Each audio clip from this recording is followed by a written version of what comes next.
Insta పెళ్లి చూపులు అప్పటి నుంచే సెలబ్రేషన్ స్టార్ట్. ట్రెండింగ్ లో పెళ్లి చూపుల వీడియోలు. పూర్తి వివరాలకు చదవండి రేపటి సాక్షి హైదరాబాద్ ఎడిషన్. ఇందాక సోదరుడు దేవన్ మాట్లాడినప్పుడు కూడా చెప్పారు, నిన్న కూడా పెద్దలు ఆదినారాయణ గారు వచ్చినప్పుడు మాట్లాడినప్పుడు చెప్పడం జరిగింది. రాష్ట్రంలో ఉన్నటువంటి దాదాపు 650 మండలాల్లో హైయెస్ట్ పర్ క్యాపిటా ఇన్కమ్ ఉన్నటువంటి మండలం Gajuwaka. Highest per capita income దేనివల్ల వచ్చింది? Highest per capita income Gajuwaka steel plant. ఇప్పుడు తీయమనండి లెక్కలు, గడిచినటువంటి 3-4 నెలలకు తీయమనండి.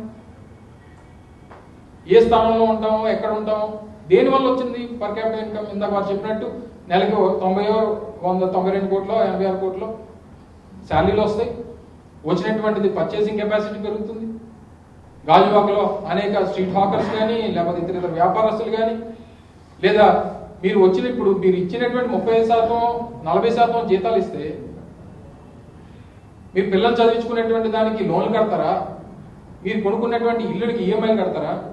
మీరు తిరుగుతున్నటువంటి బళ్ళుకి మీరు రీపేమెంట్లు చేస్తారా? లేకపోతే మీరు అద్దెకున్నటువంటి ఇల్లుకి అద్దెలు కడతారా?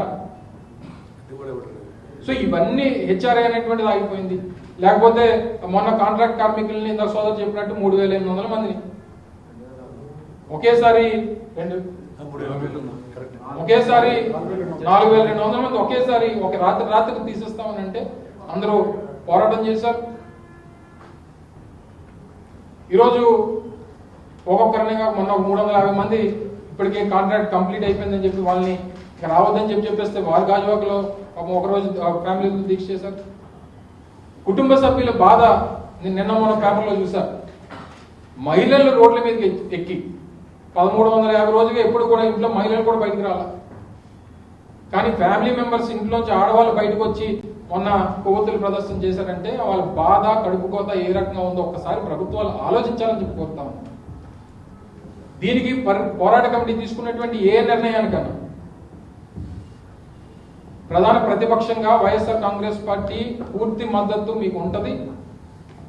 అది అందులో ఏ రకమైనటువంటి అనుమానాలు మీకు లేవు. ఈ ఉద్యమాన్ని రాష్ట్ర స్థాయిలో తీసుకెళ్ళినా, రాష్ట్ర స్థాయిలో ఎక్కడ ఉన్నా సరే పూర్తిగా పార్టీ తాలూకు మద్దతుని వైఎస్ఆర్ కాంగ్రెస్ పార్టీ ప్రకటిస్తుందని కూడా తెలియజేస్తా ఉన్నాం.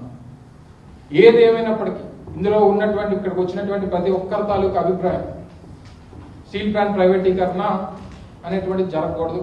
ప్రైవేట్ అనేటువంటిది అసలు మాటలోనే రావడానికి వీల్లేదు. పూర్తిగా ప్రభుత్వ రంగ సంస్థగా కొనసాగాలి, సేల్లో విలీనం జరగాలి. అనేక సందర్భాలు ఇటువంటి వచ్చినప్పుడు ఇప్పుడు మొన్న స్టీల్ కి సంబంధించినటువంటి మినిస్టర్ కర్ణాటక సంబంధించి మరి అక్కడ ఒక స్టీల్ ప్లాంట్ ఉంటే 15,000 కోట్లు 15,000 కోట్లు ఇచ్చారు. ఇంకో 15,000 కోట్లకేమో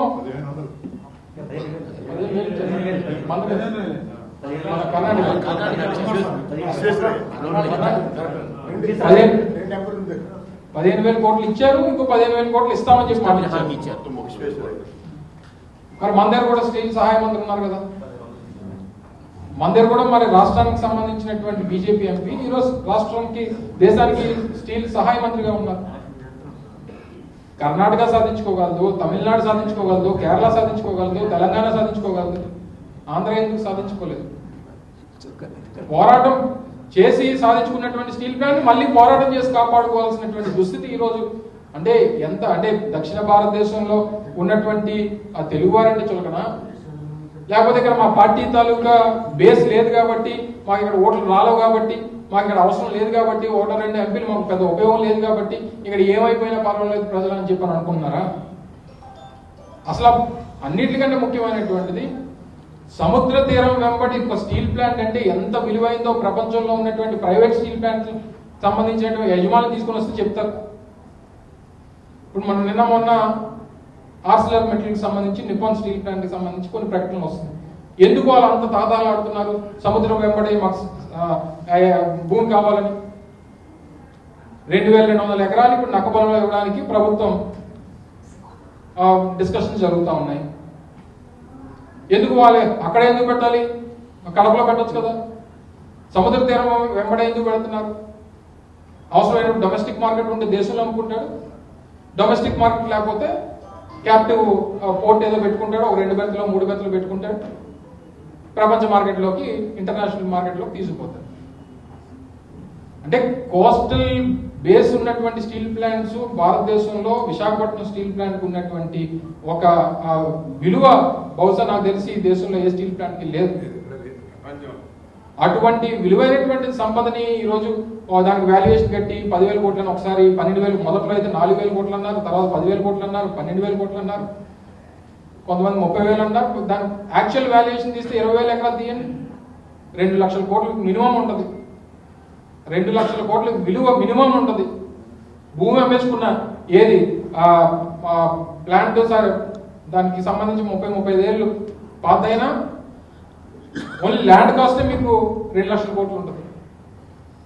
సో ఇంత విలువైనటువంటి భూమిని మీరు ఏదో పల్లెలకి ఇచ్చేస్తాము, లేకపోతే ఇంకోటి ఇచ్చేస్తాం. ఇప్పుడు ఉన్నటువంటి వారిని అంటే ప్రైవేట్ వాడికి ఇచ్చేసిన తర్వాత వాడు చేసుకోవాల్సింది కూడా మీరే బాధ్యత పడి